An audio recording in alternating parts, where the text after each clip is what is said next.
someone hired me to be their fiance. It was only supposed to be for an hour.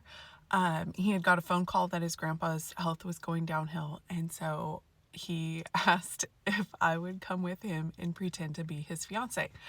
Because apparently he had a fiance who dumped him and he hadn't told his grandpa yet. So his grandpa's last wish was to meet his fiance and know that he would be taken care of and loved the rest of his life. Anyway, so I went with Nash, the guy who hired me, and I went with him to meet his grandpa. And his grandpa was so sweet. And it was actually really hard because he was just really sweet, and you could tell he just was worried about his grandson, wanted to make sure he was going to marry someone nice. Anyway, and I went home. Nash paid me for that hour.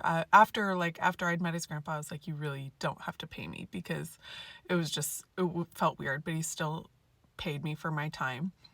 But then the next morning, he showed up at my apartment and he was like, so I'm gonna need you to come with me again.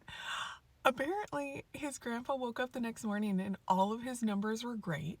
He was like in the best health he'd been in a month and was doing fantastic.